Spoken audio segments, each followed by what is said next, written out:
Hello Year 11, Mr. Jones here. I've created a video that is giving you some tips of how to answer the various questions that you may be asked during your exams. We'll discuss mid-length and longer answer questions that include compare, explain and discuss questions, and also we'll have a look at what you need to achieve a level 3 response.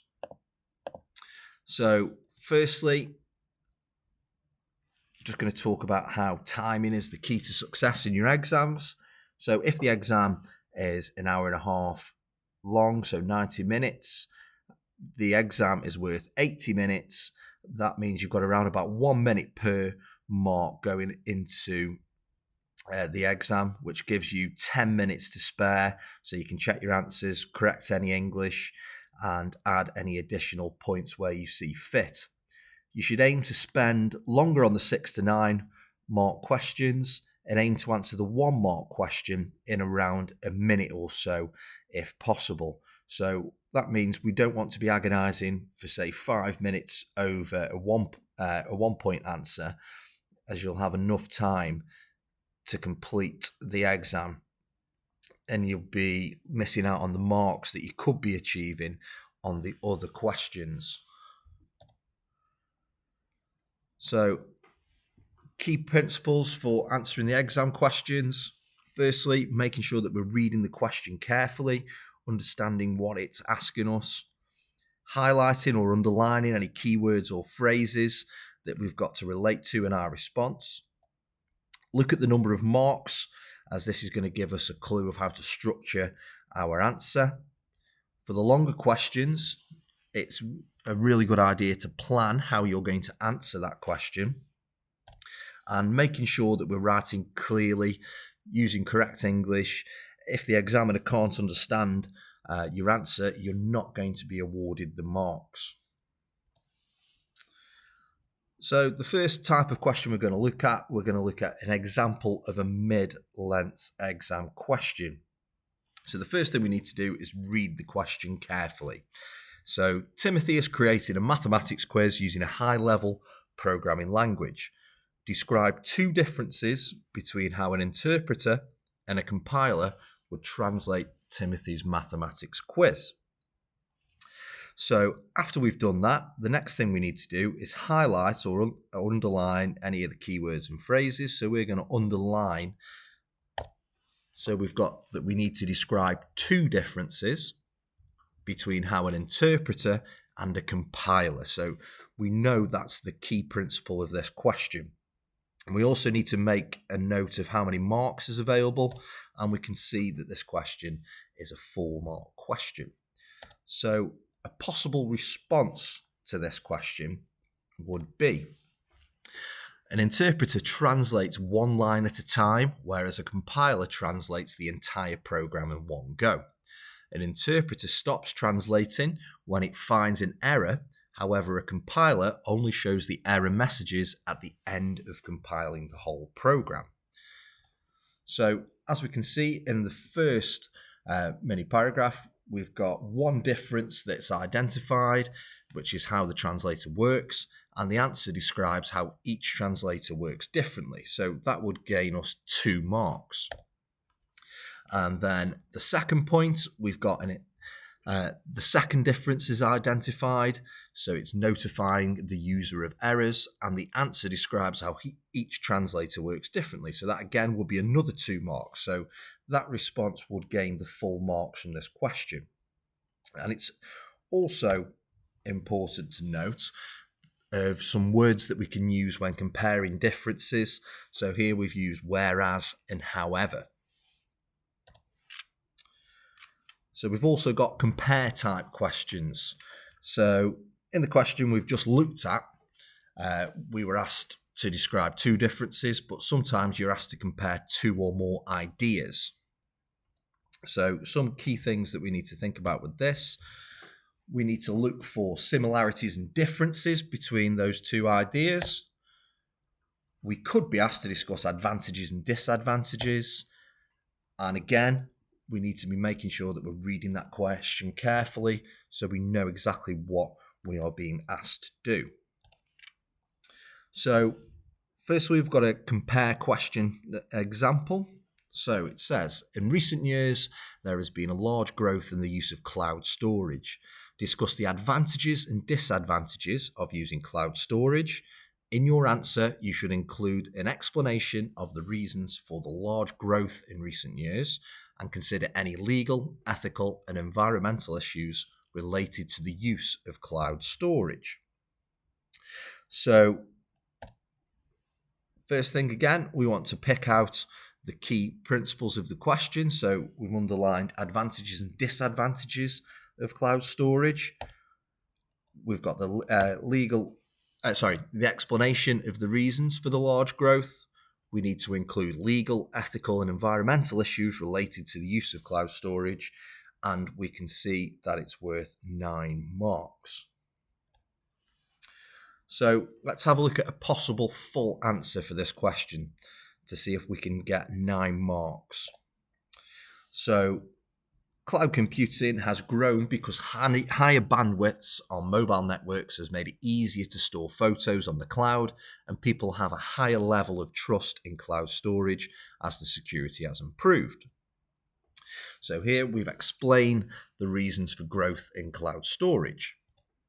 An advantage of using cloud computing is that it enables users to access their data from more places and can share it more easily with others.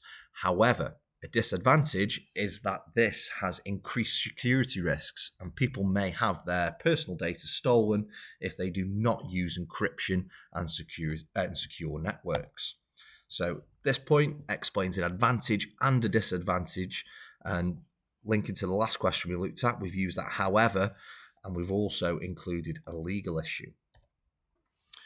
One disadvantage in using cloud computing does rely on users having constant access to their data, which means they may be charging devices and cloud providers are running and cooling larger servers more, which can have an environmental risk as more electricity is used, whereas an advantage is more people can work from home, there is less travel and less CO2 produced by cars, which is good for the environment. So again, we've explained the advantage, a disadvantage, we've linked this response to an environmental issue, and we've put it together by using whereas. And finally, there is a reduction in the costs to the end users as they do not need to buy their own server and can hire another company's servers. However, this does mean that they are giving away control to those other companies, and so you do not know if they are treating your personal data responsibly. So it explains another advantage and disadvantage using however. We've got an ethical issue in there. We've also got an implication on cost. So that is a full response to this question, which would put us in this high level answer where we'd be getting between 7 to 9 points. So I think we can agree that that answer demonstrated a sustained line of reasoning with a substantiated explanation of the recent large growth in the use of cloud storage. So it includes both technical and social reasons. There is a logically structured consideration of the advantages and disadvantages associated with the use of cloud storage, including relevant points covering at least 2 of legal, ethical, and environmental issues. So it exceeded that minimum of 2 that we required to get into that high level response. So the next type of question we're going to look at is a discuss type of question. So here we've already highlighted the key terms that we need for this question. So we've got schools should use a wireless network instead of a wired network. Discuss this statement, and we can see that it's 6 marks. So it's going to relate to schools. We're going to be talking about wireless and wired networks, and we need to discuss this statement. So we need to make sure that we look at possible advantages for both wired and wireless networks and consider both in our response, making sure our response is completely relevant to a school network and that we've included suitable examples.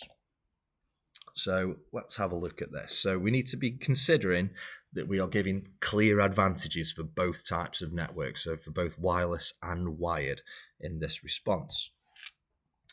So our first point is that wired networks allow more data to be transferred using a higher bandwidth. Classes can make use of a lot of multimedia, so there will be less delays in lessons while waiting for files and video clips to be downloaded or played. So it gives a relevant advantage for a wired network in a school. This response is related to the school, so it's wholly relevant. There is better security on wired networks, making it easier for schools to control or monitor how students are using the network.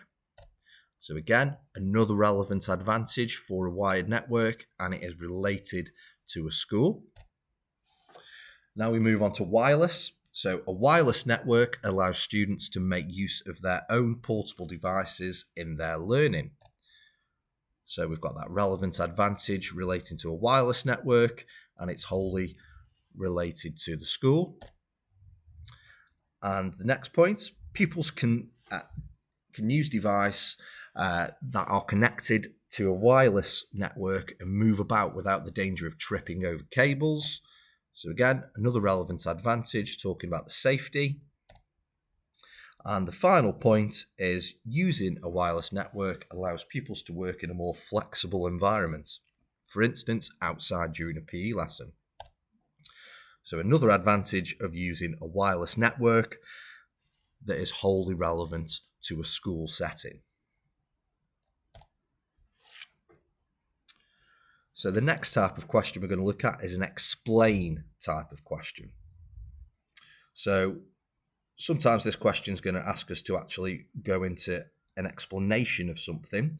So this question reads, images can be represented in a computer's memory as a bitmap. Explain how an image can be represented as a bitmap. And this is worth 3 marks. So it's asking us how an image can be represented as a bitmap. And it's worth 3 marks. So we need to achieve these 3 marks, we need to give 3 separate points. So the first point that we could give is that an image is divided into pixels, and each pixel can represent one color represented by a unique bit pattern. Our second point, when these bit patterns are combined, they make up a binary code known as a bitmap. And metadata is also stored to explain the color depth, size, and resolution of the image. So we've got 3 points that are made here, 3 separate points, all related to the question. So that would mean that we'd achieve 3 marks. So it's important to note with explain types of questions that we're going to have to relate it to a particular situation. So we could have to make it into a 2-part answer. So good ways that we can phrase this is we could give a statement of fact. So an example of this is, or we could represent it by saying this is shown by. So it's just giving our response context when we're answering that question. So that's just a review of some of the types of questions that you may be asked on your exam. It's looking mainly at the written type of questions. But thanks for listening.